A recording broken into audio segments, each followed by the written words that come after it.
রঞ্জিত দেববর্মাকে। Sir, আমরা একটা বিষয় জানতে চাইবো, আপনাদের আজকে যে দুটি আসনে বিপুল সংখ্যক ভোট নিয়ে আপনাদের মথার যে প্রার্থীরা জয়ী হয়েছে, এই জয়ের পেছনে কি কারণ রয়েছে, কি বলবেন? এই জয়ের পিছনে আমরা যে অধিকারের জন্য দীর্ঘদিন যে লড়াই করছি সেটার প্রতিফলন আজকে রেজাল্টটা। কারণ আমাদের অধিকার আমরা চাই, আমরা সংবিধানের বাইরে কোনো অধিকার চাচ্ছি না। আমাদের যে এডিসি এলাকার যে ল্যান্ড রাইটসটা সে অধিকারটা চাই। আমাদের মাতৃভাষা ক বড় লেখার জন্য যে স্ক্রিপ্ট রোমান স্ক্রিপ্ট চাই, সে অধিকারের জন্য আমাদের জনগণ সচেতন হয়েছে। তাদের অধিকারের মহারাজের আহ্বানে তারা সামিল হয়েছে এবং একসঙ্গে আমরা আন্দোলন করে আজকে এই রেজাল্টটা আমরা পেয়েছি। যে একটা ভোটের পেছনে আপনাদের ল্যান্ড রাইটস থেকে শুরু করে বিভিন্ন রোমান স্ক্রিপ্ট ছিল, এখন কি থাকবে যারা আপনাদের কক্সবাজার যারা স্টুডেন্টরা রয়েছে তাদের জন্য কীরকম চিন্তা ভাবনা থাকবে আপনাদের?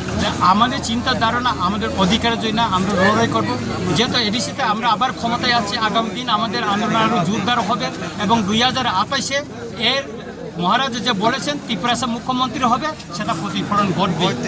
আপনাদের দলের যারা ওয়ারিয়ার্সরা রয়েছে, যারা গ্রাউন্ড লেভেলে কাজ করেছে, তাদেরকে কি বলবেন আজকের এই বিজয়ের দিনে? আমি বলবো তাদেরকে শান্ত থাকার জন্য। আমরা যেহেতু বিজয়ী হয়েছি, মহারাজও আহ্বান জানাচ্ছেন শান্তি থাকার জন্য। আমি বিশেষ করে রামচন্দ্রগড় ছাড়া খোয়াই ডিস্ট্রিক্টে সবাইকে, সব আমাদের ওয়ারিয়ার্স ওয়াইটিএফ, আমাদের ত্রিপুরা মথা এবং মহিলা যে সংগঠন আছে সবাইকে অনুরোধ করব যাতে শান্ততা থাকে, কোথাও যেন ভায়োলেন্স না করে, এটা আমাদের আহ্বান থাকবো। মহারাষ্ট্র এই আহ্বানে সবার নিকট রাখেছে।